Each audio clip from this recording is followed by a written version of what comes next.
Go. Episode 170 with our favorite Mariners reporter of all time. Ladies and gentlemen, from Havre, Montana, America is what they call it. It's Ryan Divish of the Seattle Times, proudly brought to you by Chalet Bowl, Washington's oldest operating bowling alley, established in 1941, located in Tacoma's Proctor District, family owned and operated for 40 years by the Frederick family. Staff specializes in customer service for your bowling, food, and fun experience while at our unique 12-lane facility. Go to chaletbowl.com to make your next reservation. We find you in Havre, Montana, not on the road in Cleveland, as you sent the very distinguished, good-looking Adam Jude. So you missed out on a good game last night. How are you?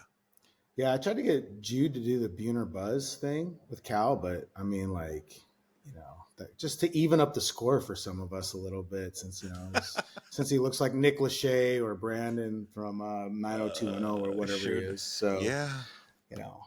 Don't pretend like you didn't know his name was Brandon Priestley, and in the show was Brandon Walsh. Jason Priestley. Brandon Walsh. Oh, believe me, I told you, like, when I turn 50 next year, I'm going to 50. Can't believe you're 50. I can't believe I'm older than you. I mean, that's what's terrifying. Well, and yeah, it's true. One of us looks like he could still, be in his 30s and hit on college girls, and one of us looks like you.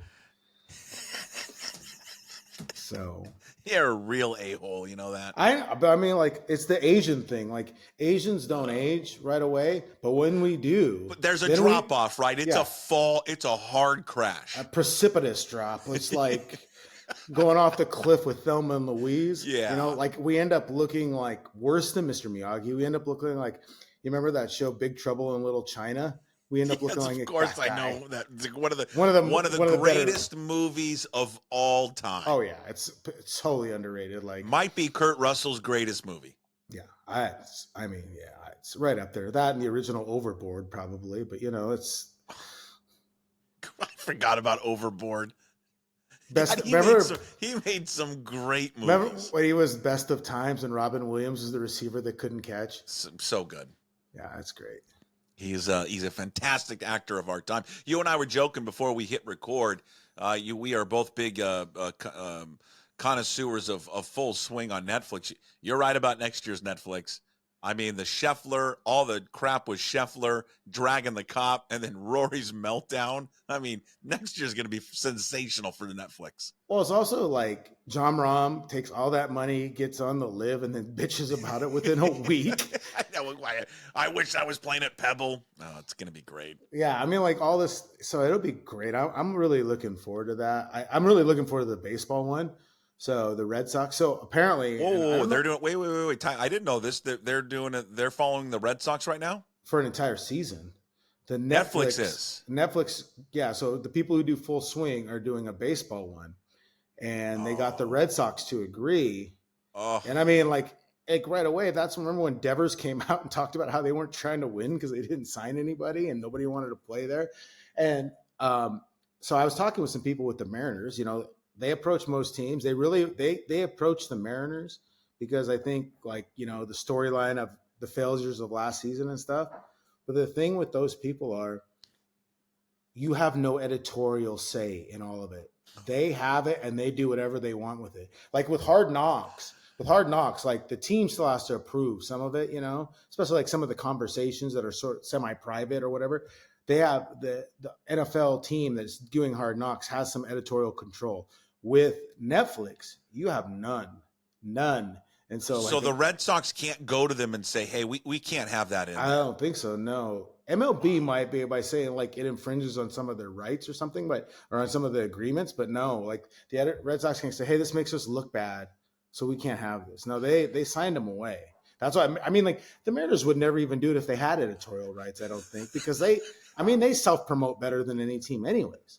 So, well, they do. I mean, like, that's why they're able to get fans when they're not good, is because they hadn't understand, how to generate popularity. Their marketing team and the way they do it has been the best in not only in baseball, but has been the best in professional sports for years. Yeah. And so, like, they weren't going to do that. I mean, that's, these guys are control freaks anyways, and so it's like, they weren't going to do it, but the Red Sox agreed to it. So I'm very curious to see how it is. But like with Full Swing, the PGA, it's been kind of a crazy year, and then you still have all the acrimony between Live and Sure. the tour, and nobody's really solved anything. So I love those things. Like I was trying to.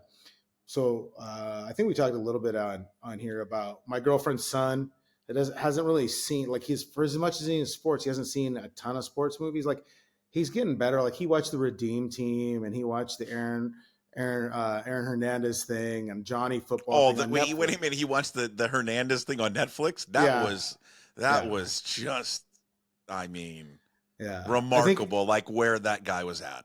And he watched Quarterbacks on Netflix, which he liked. But I told him, I'm like, so we were trying to give him the moviecation, as they say in Pitch Perfect, and we were like talking about, well, he's got to watch Bull Durham, and he's got to watch Major League, Vision Quest. But then we're talking about the 30 for 30.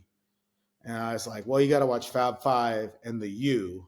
Those are probably the two best 30-30s I've ever seen. Yes. And Catholics versus Convicts. The great one. Yeah. God, now I'm going to think about now I'm just going through my head of all the 30s. Was it there was one on Billy Sims, wasn't there? Billy Marcus Sims, Dupree. Marcus Dupree was a good one. The Bo Jackson is a good one. Oh, right? That's amazing. Bo. Yeah. I like the one on the UFL. Yeah. Or USFL. The USFL one. That was a good one. I actually think I like them all. The 3 Nights in October one is pretty good too. The Boston one. The Red Sox beating. That was a good one too. I mean, they're all really well done. I mean, thank you, Bill Simmons, for all that. Hell, watch the I remember them. I was so excited to watch the American Gladiators one because when that thing first came out, it's coming back. I heard. I think it's going to go on Amazon. It's on Prime. Yeah, that Mike Bauman, when he's done with the Mariners, he can go be on American Gladiators. What about Luke Raley? I think Raley would be great. Yeah, Raley's out there. He doesn't even use the cannon to shoot tennis balls. He's just whipping them at people. Dude, he's just. Can we start there with him? Yeah. You know this because you've been around the sport for so long. Like the greatest compliment you get a baseball player, you just say he's a ball player, right? Yeah. He's just a ball player. Yeah. That's what every time I see that guy, I'm just like, just a ball player. Yeah. That's all he does. He kind of does everything right for the most part. Yeah, it's like they call them dirt bags. You remember the old Long Beach State announcer thing, the dirt bag. You're a dirt bag. You just do everything it takes to win. Mariners got some guys like that. You know what I mean? Like Josh Rojas, kind of like that throwback, does everything right. Yeah. Luke Raley, and like people sit there and say like Julio's a superstar, but he runs hard every time.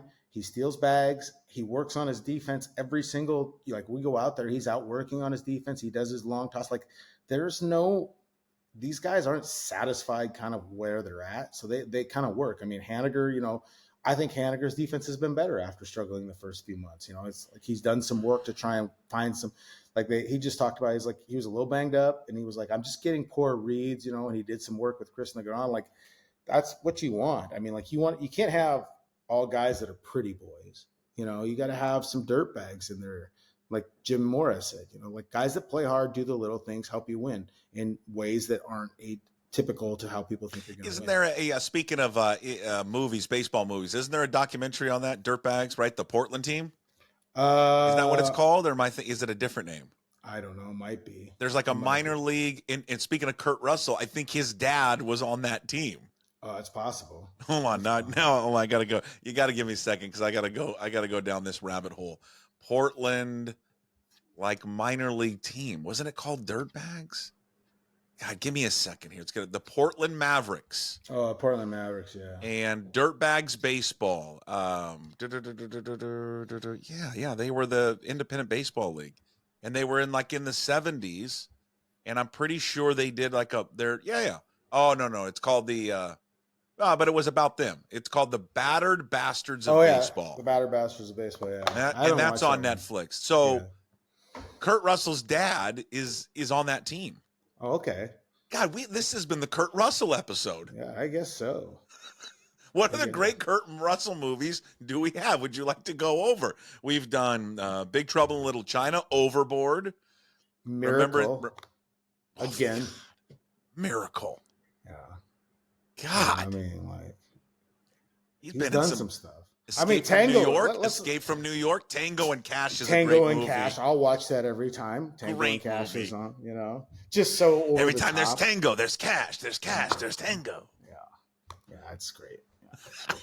I got lost now. What were we talking about, Luke Let's Raley? just talk about Raley. I mean, like, he does a lot. So Kurt Russell's going to play Luke Raley in a movie about the Mariners. Like, I didn't really know a lot about Luke Raley. You know, like, I knew you look at the numbers, but I didn't go to Tampa last year, and he had a couple bombs against the Mariners last year, but like, you just didn't remember him. The true appreciation for Luke Raley is watching him play every day, you know, and seeing how hard he plays, all the little things he does. You know, like, everybody makes a big deal about the bunting. Like, that's hard to do, to make that make that play. But just, you know, it never looks pretty. And he said, and I think we said it on here, he says, everything I do looks awkward on a baseball field. Nothing I do looks smooth. He doesn't look smooth. You're right about that one. He does look a little off. He's like a baby giraffe out there. He's like Hunter Pence. He's a lot like Hunter Pence. Yeah. Guys that are awkward, that don't look smooth, you know. And I mean, like, you know, you watch him field ground balls and throw. He ain't Mark Grace or John Olerud, you know, but he gets the job done. And he listens, and he's very coachable. See, to me, and I've thought about this with him. He is like from a stat perspective. Like, when they acquired him, there really was no difference there was like zero difference between him and Kelnick. Yeah. They were virtually the same player, and he was just an older version of Jared Kelnick. And so I remember when they first made the move, all the series of moves. I was like, well, why did they just got an older version of this guy? Why? And I'm with you. I knew nothing about him. Yeah. But I think the biggest difference is the attitude. The guy has like this unbelievable joy of baseball and has this like big goofy smile on his face. And they both play with a lot of emotion, right? But I think the difference is Raley's emotion is like 100% positive. Mm-hmm. Like, kind of all the time, where Kelnick can be that way. And a lot of times can have that positive attitude and plays with fire and piss and vinegar and all that. But when he's down, though, he can kind of get down. And I think his down kind of permeates sometimes through the rest of the team. Yeah, I mean, it can kind of be a negative vibe. Yeah, I can see that. I think with Luke also, he was never a top recruit or a top prospect. When you don't have anything, you can't have that attitude because they'll get rid of you. When you're really good, you can be an asshole if you want. I mean, like, you know, if you're the most talented player, like, we talked about how much Richie Sexson hated baseball, but he hit 40 bombs. So, like, people are like, well, we'll put up with you if you hit produce. And so, like, Raley talked about it. He had to play the game one way, and he kind of plays it like a football player anyways. That's how he's played. That's how he got to the big leagues. That's how he's going to stay in the big leagues. You can't play. The only thing you ever worry about with a guy that plays like that is how long, you know, what's the wear and tear factor going to be, because he's kind of a lunatic, you know, crashing into walls, diving, sliding, you know, he'll, like, he always just sits there and says, if you throw 95 in, I'll just wear it and go to first. They take my base, but whatever. If he gets hurt, I don't care. He plays so damn hard. Oh yeah, it's unbelievable. So I mean, like, I think it's a good thing, you know, to have guys like that. You have to have a mix of personalities. You have to have some hardos. You have to have some kind of easygoing guys. I mean, like, you know, and they do though, right? They've got that, right? He's kind of a weirdo wacko, right? Haniger is, you know, single focused, like task job, right? Part robot, cyborg, you know. Like, and then Crawford is that kind of like, you know, stoner, just kind of chilling out there vibe, and you know, so there is a mix of personalities, and I mean, I don't need to tell you, you're in there every day. You know this better than I do. Oh yeah, I mean, like, you've got Cal as the college coach's kid, running there and just, you know, scares the bejesus out of everybody, you know, and then and you have, you know, Ty's taking over as the Seager smartass role, where he's on everybody all the time. Him and Rojas is a shit talker. Like, he likes to talk at the umps and the other team, and like, he was that guy, you know. Yeah, so they got. So so Rojas is the cocky one. Yeah. Okay, yeah, then Julio's role is what? Just the superstar? Yeah, and I mean, but like the superstar that works, you know, and plays and doesn't take days off. Julio has the mindset of, you know, I remember him talking about the Jordan thing, how Jordan said, like, Why do you go out and play so hard? Because there might be somebody who's never seen me play before. That's kind of like Julio is. He looks at, especially kids, like, you know, if a kid's first time at the ballpark, like I want to make sure I try and do something special. And so it's like, yeah, I mean, like, look at the pitching staff and their eclectic mix of personalities. You know, Yeah. What's Gilbert? well, I mean, he's bipolar. He's got two personalities, multiple personality disorder, you know, super quiet, kind of sardonic and a smart ass, you know, and very friendly. But then like when he takes the mound, like, you know, he turns into Heisenberg. He changes. He turns into Heisenberg, Walter White, you know, and George is quiet, doesn't really like people, you know, rather be on the range with his AirPods on, hitting balls. And, you know, like, does he really not like people? Is he just, is he kind of like that all the time? He's just is he quiet? Yeah, he's quiet, you know. The personality's starting to come out. Like his post-game interviews have gotten so much better. You know, I didn't get any royalties for that little hype video that Mariners use for, you know, where they see I like to pitch pissed off and I listen to, you know, and angry. I'm like, hey, I asked all those questions for you guys. Like, here you go, you know. But give me something, Martinez. Yeah, I mean, something better than maybe the media dining. Yeah, God, George, you're right. You were timeout. You were when we were there, you know, a couple of weeks ago. You were right about that media dining. Wow, boy, they've slipped. It's batting 205 with a lot of strikeouts. 205. It's under 200. Yeah. Okay, then what's Bryce Miller? He's a Texas guy, you know. It's like that story I wrote. Like it's kind of like their music, you know. And Woo's a surfer, California, Northern California. Listen to a little Tupac, but also listening to the obscure rap, like Andre Nicotina, you know, the cool rap that nobody knows about, Atmosphere, all that stuff, you know, the indie rap that nobody knows about. And then never even heard of those guys. Yeah, and then you got like Castillo, who's just like this dude who has dreads and likes to go fishing. You know, and just chill, like, you know. Wait a minute, he likes to fish? Oh, he's like it's obsessive deep sea fisherman. Like he goes great. out. So like when Service and Pete Woodworth went to visit him this year, they took him fishing. Took him out on this big boat that's called La Piedra. So like fancy ass fishing boat. But he goes fishing every day after workouts, you know. I mean, like you could just see Castillo got the dreads kind of loose. We got, you know, Hawaiian shirt on, just a nice cold glass bottle of beer. Yeah, or margarita or whatever, sitting out there, got the lines in the water and just floating around. Not drinking a margarita when he's fishing. I don't know. Why not? What the hell? What kind of fishing have you ever done where you've had a margarita? Like his boat is nicer than Brady's houseboat that your wife always wants to drive by. So we saw it on Father's Day. We went by, cruising around the lake on Father's Day, and I saw it. I said, "There's Brady's boat." She almost jumped out of our boat into his boat. Yeah, like you drive a dinghy. He has a boat. Oh, okay? It's a dinghy. Yeah, so it's like, yeah, I mean, but that's what makes this team work. I've said this before.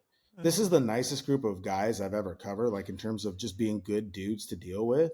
It's easily the best group of guys. And I saw that. Hey, Ryan, let me jump in and interrupt you. I saw that the last time I was down there, and the way they interacted with you in particular. Now, you're not like friends with these guys, but there's a healthy respect between you, reporter, and then the guys that you cover.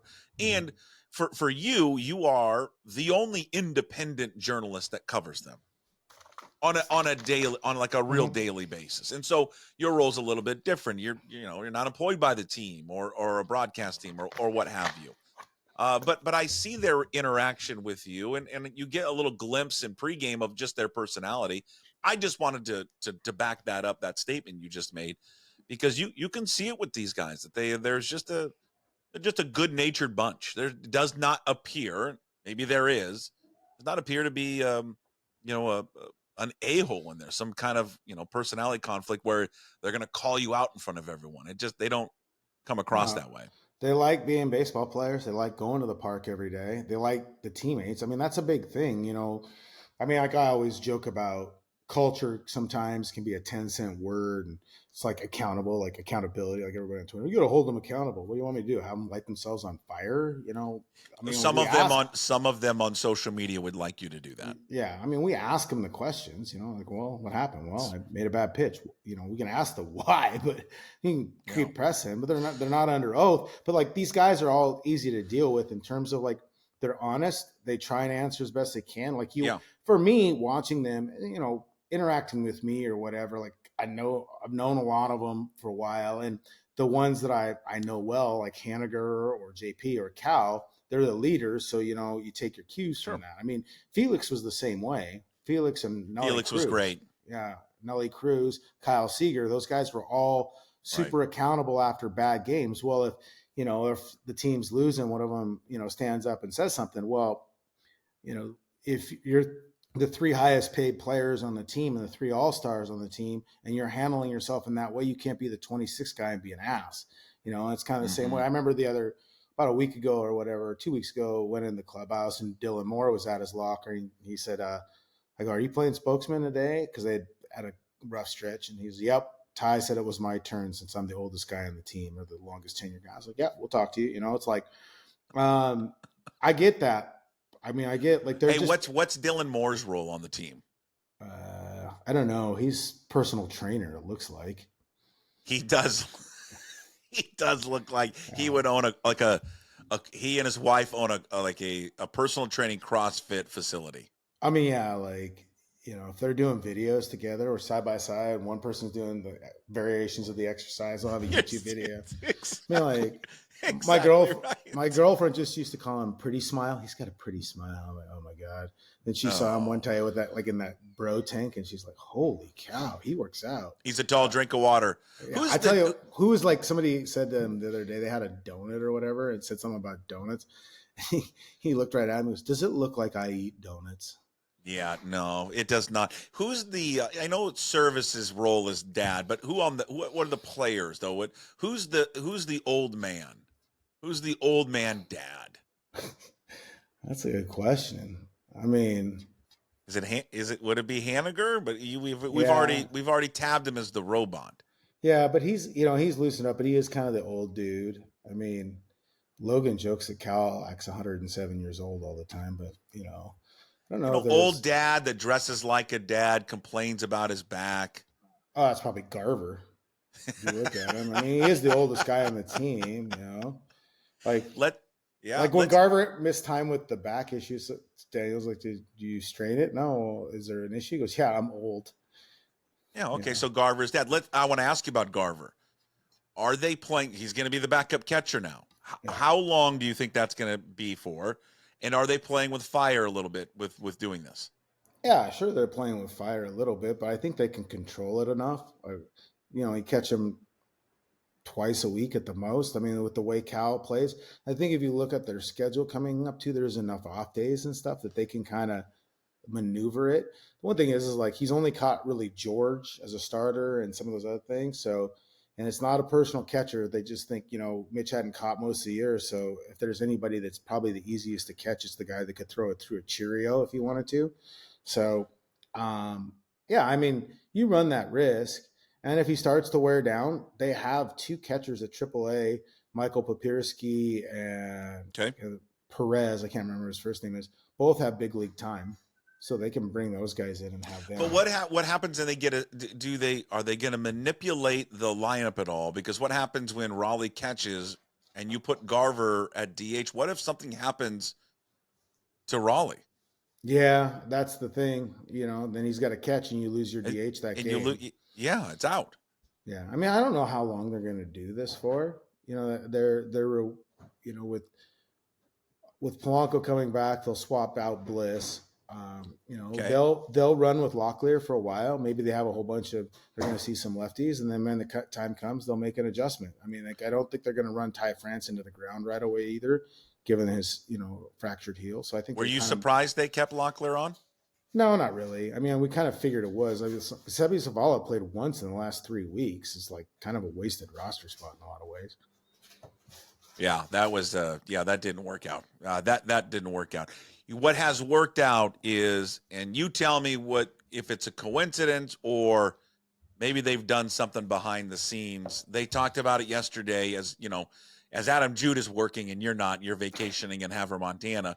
Jude had noted in the paper about how their approach in the last few weeks is just to be more aggressive early on. It's like old school Little League stuff. And I talked about this earlier on the Daily Puck Drop, that it's like when you were like, you're coaching little kids and you probably even do it to your girlfriend's son, is that I don't know, simplest thing sometimes is just to see the ball, hit the ball, Yeah. right? And their offensive turnaround since they fired Brant Brown back on May 31st. I mean, since June 1st, they're averaging about 5 runs a game. Last 15 days, they're top 5 in almost every statistical category in the American League. Is it a coincidence, or what has taken place since the removal of Brown that maybe has freed up this offense a little bit, in your opinion? I think it's more of a coincidence than it is, like the way they were playing the Angels before when they fired him. Was that they fired him after that, going into that, or was it? Oh, The I'll pull it up. Astros? Okay. So but you think it's just timing of opponents, coincidence maybe more I so mean, than something that they have changed philosophically? yeah. I mean, they may have changed some things philosophically, but Texas has bad pitching for the most part. White Sox have, think their relievers are terrible. I think the aggressiveness, it's I think sometimes it stems from just you start doing one thing and people are having success one way and it kind of is contagious or people jump on it. Yeah. Like somebody looks at it and it's like, so and so, look, he's getting on these guys early in counts. And it may be the messaging. A lot of times it's the same message, but how you say it or phrase it. I'm not going to sit there and say Brant Brown was beloved by every player because I don't think that's true. But no one is, though.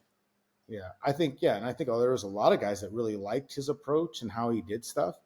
But at the same time, like, to me, just the players talking with each other and hanging out together, they're going to be their best coaches because they're the ones in the box seeing what the pitcher's throwing. So it's like, hey, let's look at the advanced data and say, let's be aggressive. And then the guy comes back and says, we can be aggressive. He's here. I think that's been important. But, you get warm and things like that too. I think that helps. You see balls, like say you go early on a pitch and you hit it, you get a hit or you hit a homer. That's going to lead you into thinking, yeah, I should do that a little bit more often. Whereas if you just, I think is just slumping. I don't know that Brant Brown's firing or dismissal had anything to do with it. It may be a different messaging, but they've run through different coaches, within the organization. Like Sean O'Malley was on the last homestand a little bit, and CJ Gilman. What is Sean O'Malley doing with the team, with the organization? He's a AAA hitting coach, but they're bringing in some of these minor league coaches to help out with some of the game planning and stuff. For a series here or a series there. Zach Livingston, CJ Gilman, Sean O'Malley. So they're just trying to because I think maybe it's an audition to see for, adding another coach to that role. I mean, it won't necessarily be an offensive coordinator role. Yeah, let's not call it that again. Yeah, I think that the phrasing on that set Brant Brown up to fail a little. Of course, it was everybody in baseball mocked him. Mock the organization. You're right about the opponents, though. You do. I mean, as you look at it, I mean, they had, after that firing, it was 2 more against the Angels, then a 3-game series with the A's. Now sprinkled in there was a 3-game series with the Royals. They ended up losing 2 out of 3, but they scored 9 one game, 4 in one game, and then 6 when they won. And then they had that 4-game set with the White Sox, which they didn't look great offensively. No. Hey, did you pick a wrong time to give up the Marlboro Reds? Oh no, sorry. Yeah. It's okay. I Camel unfiltered. Yeah, well, it's when in Montana, right? Yeah. What is the cigarette of choice in Montana? I'm sure it's Marlboro Reds or Winston's. God. Yeah. God.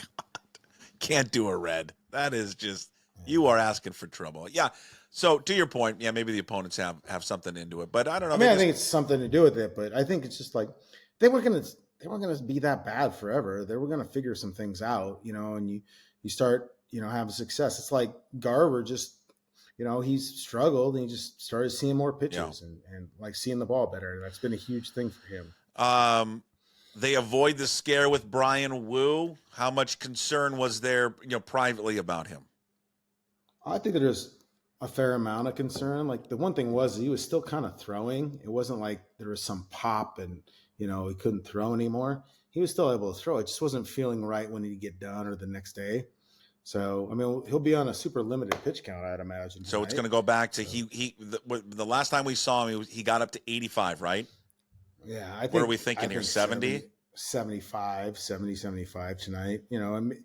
maybe I just, what's the point? Why do it? You know what I Mm-hmm. mean? You've won 5 in a row or whatever it is, or 4 in a row. Just, see what you can get out of him and move from there. But like trying to push him to win a game. Yeah, I know these games against Cleveland are important for like the wild card or the record, so you can get that bye or whatever. But I think it's just be smart. They've been smart with him so far. Why change your thinking? Mm-hmm. I mean, their goal is long term. I don't think either of us believe that he'll. I mean, I guess he could start in a postseason game because you'll have the extra relievers. You'll have 4 starters, and you have one of those starters move to the bullpen. But like I just think find a way to kind of nurse him through to the All-Star break. Then he can reset again. Then just keep going. And I just think that's the way to go. And if you only get 75, 80 pitches out of him, hell, what the Mariners are doing as starting pitchers, they're only getting 80 pitches out of those guys too in 4 or 5 innings. I mean, it's just kind of about how efficient he Yeah. is, and then go from there. Well, they get in the postseason, and if they've got 2. They could certainly just go with their big 3, but that would give them 2 just great arms coming out of the bullpen. However, they would try to deploy them, which would be kind of fascinating to watch. Yeah, I'm very curious to see, but I'm curious to see, like, if Santos is getting close to coming back here in the next couple of weeks. He threw the bit longer bullpen. If he's getting closer, that's big. Yeah. Logan Evans, when they decide to bring him up, which I think should be sometime after the All-Star break. It'll change the math in that bullpen, a little bit more. And I think they've kind of missed that 6th or 7th inning out. We've talked about it before. Sure. So I'm very curious to see. I know he's got good numbers, but every time I see Thornton come in the game, I just get nervous. Well, I mean, like, and it's, you want to use, like, when they had him in the higher leverage spots against the better spots in the batting order, just not what he does. And bringing him in with like runners on base is sometimes not the best ideal thing for him.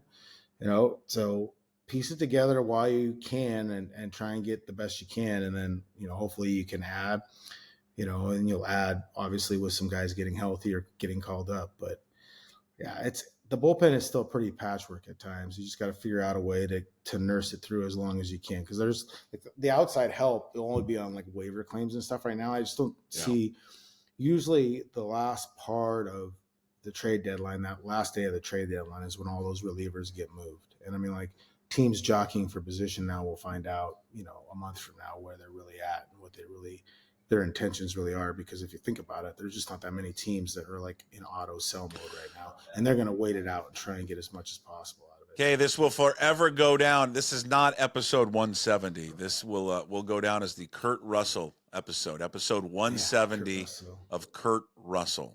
I'm just, I want to see all of the movies that he has been in. He really, and God, have you seen him lately too? He looks great. And he's like Big Trouble in Little China, 1986 released. Did we mention Escape from New York? Yeah, you did. He also did Escape from LA. I don't remember that one. Yes. God, he was in The Hateful Eight. I forgot about that. Tarantino. Did you ever see that? Yes. Great movie. Yeah, he was in there. The Thing. Oh my God. I forgot he was in The Thing. What else was he in? Like, let me hold on. There's some other one. No. I want some classics. Some absolute classics. Let's see. Stargate. Wait a minute. He was in Forrest Gump. Captain Ron. Oh, that was terrible. Hold on. Terrible, but kind of good. Yeah, I mean, but it's not like, it's not like Summer Rental. Well, no, it's not Summer Rental. We missed out a good one. First, Swing Shift, but I don't think I've ever seen Swing Shift, 1984. Here's a movie that I'm told is great. 1980 Used Cars. I've never seen it, but I heard everyone says that it's great. It's pretty good. But here's one that we forgot that I think you're going to. Well, there's 2 that you're gonna like. God, there's 3. Jesus, man. God, this guy had great movies. Remember Tequila Sunrise? Mel Gibson, Michelle Pfeiffer, good one. Tombstone. Oh, we forgot about Tombstone. I mean, how do you forget about that? It's like, that's one of my 5 favorite movies. And then the other one was Backdraft. Did you like Backdraft? Oh, loved it. God, this guy. It. You go, we go. He just had movies. He's just had great movies. It's unbelievable. Yeah. Good for him. Thank you for your service, Kurt Russell. And Ryan Divish, thank you for your service. Episode 170 in the books. Divish brought to you bi-weekly, there by Chalet Bowl, Washington's oldest operating bowling alley, established in 1941 in Tacoma's Proctor District. Family owned and operated for 40 years. The Frederick family, those fine folks, they specialize in customer service for your bowling, food, and fun experience. They've got a unique 12-lane facility. Go check it out. Take the family, take the kids, take your Little League baseball team there. Celebrate school being out this week. Take them to Chalet Bowl. Get your next reservation for your lane at chaletbowl.com. All right, Divish, we'll talk to you on Friday. Thank you, sir. Yep, take it easy.